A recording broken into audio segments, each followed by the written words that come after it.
सूर्य देव की महिमा अनंत है। कहा जाता है कि जो मनुष्य रविवार के दिन श्रद्धा और सच्चे मन से उनकी पूजा करता है, उसके जीवन से दुखों का अंधकार धीरे धीरे समाप्त होने लगता है। सूर्य देव केवल प्रकाश के देवता नहीं, बल्कि ऊर्जा, स्वास्थ्य, सम्मान और सफलता के भी देवता माने जाते हैं। उनकी कृपा जिस व्यक्ति पर हो जाए, उसका जीवन बदल जाता है। बहुत समय पहले की बात है, एक छोटे से गांव में हरिदास नाम का गरीब किसान रहता था। वो बहुत ईमानदार और मेहनती था, लेकिन उसके जीवन में सुख नाम की कोई चीज नहीं थी। कभी खेतों में फसल खराब हो जाती, कभी पशु बीमार पड़ जाते और कभी घर में खाने तक की कमी हो जाती। हरिदास की पत्नी गौरी भगवान में बहुत विश्वास करती थी। वो रोज मंदिर जाती और प्रार्थना करती, हे प्रभु, हमारे घर के दुख कब समाप्त होंगे। उनका एक छोटा बेटा था जिसका नाम मोहन था। मोहन कई बार अपने पिता से पूछता, पिताजी, क्या हमारे घर में कभी खुशियाँ आएंगी। हरिदास उसके सिर पर हाथ फेर कर कहता, बेटा, भगवान देर करते हैं, लेकिन अंधेर नहीं। एक दिन गांव में एक वृद्ध संत आए। उनके चेहरे पर अद्भुत तेज था। गांव के सभी लोग उनके दर्शन करने पहुंचे। हरिदास भी अपनी परेशानियां लेकर उनके पास गया। संत ने उसकी बातें ध्यान से सुनी और बोले, तुम्हारे जीवन में सूर्य देव की कृपा की आवश्यकता है। यदि तुम हर रविवार सूर्योदय से पहले उठकर सूर्य देव की पूजा करोगे, तो तुम्हारे जीवन में परिवर्तन अवश्य आएगा।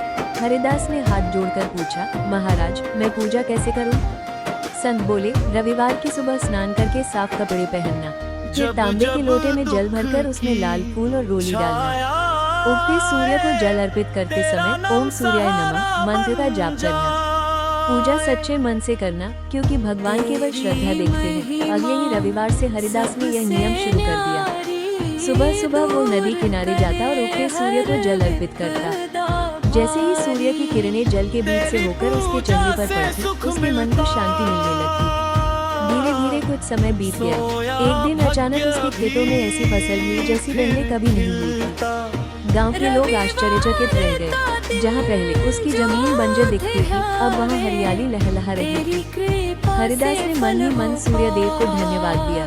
कुछ दिनों बाद गांव का मुखिया उसके घर आया और बोला, हरिदास, तुम्हारी मेहनत और ईमानदारी देखकर मैं बहुत प्रसन्न हूँ। आज से तुम गांव के अनाज भंडार की देखभाल करोगे। ये सुनकर हरिदास की आंखों में खुशी के आंसू आ गए। अब उसके घर की हालत सुधरने लगी। बच्चों को भरपेट भोजन मिलने लगा। घर में खुशियाँ लौट आई। उसकी पत्नी गौरी रोज सूर्य देव के सामने दीपक जलाकर धन्यवाद देती।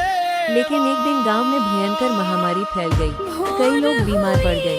पूरा गांव डर गया। हरिदास भी चिंतित था, लेकिन उसने अपना विश्वास नहीं छोड़ा। रविवार की सुबह वो पहले की तरह सूर्य देव की पूजा करने गया और बोला, हे सूर्य देव, आप संसार को जीवन देने वाले हैं। कृपा करके हमारे गांव की रक्षा कीजिए। कहते हैं कि भगवान सच्चे मन की पुकार अवश्य सुनते हैं। धीरे धीरे गांव के लोग स्वस्थ होने लगे। बीमारी का प्रकोप कम हो गया। गांव के बुजुर्ग कहने लगे, ये सूर्य देव की कृपा है। अब पूरे गांव के लोग रविवार को सूर्य देव की पूजा करने लगे। समय बीतता गया। हरिदास का बेटा मोहन बड़ा होकर विद्वान और सम्मानित व्यक्ति बना। एक दिन उसने अपने पिता से पूछा, पिताजी, क्या सूर्य देव की पूजा करने से सच में जीवन बदल जाता है? हरिदास मुस्कुराया और बोला, बेटा, पूजा केवल धन पाने के लिए नहीं होती। पूजा से मन में विश्वास आता है। सूर्य देव हमें मेहनत, अनुशासन और सकारात्मक ऊर्जा का संदेश देते हैं। जो व्यक्ति सच्चे मन से उनकी आराधना करता है, उसके जीवन में आत्मविश्वास और सफलता अवश्य आती है। फिर हरिदास ने अपने बेटे को समझाया कि सूर्य देव की रोशनी के बिना पृथ्वी पर जीवन संभव नहीं, इसलिए उन्हें जीवनदाता भी कहा जाता है। कहते हैं कि रविवार को सूर्य देव की पूजा करने से घर में सुख समृद्धि आती है, रोग और कष्ट दूर होते हैं, आत्मविश्वास बढ़ता है, मान सम्मान की प्राप्ति होती है, नौकरी और व्यापार में सफलता मिलती है, परिवार में खुशियाँ बनी रहती हैं। आज भी लोग रविवार की सुबह उठते सूर्य को जल अर्पित करते हैं और प्रार्थना करते हैं, हे सूर्य देव, जैसे आप संसार का अंधकार दूर करते हैं, वैसे ही हमारे जीवन के दुखों को भी समाप्त कर दीजिए। और मान्यता है कि जो व्यक्ति श्रद्धा, विश्वास और सच्चे मन से सूर्य देव की पूजा करता है, उसके जीवन में कभी प्रकाश और आशा की कमी नहीं रहती।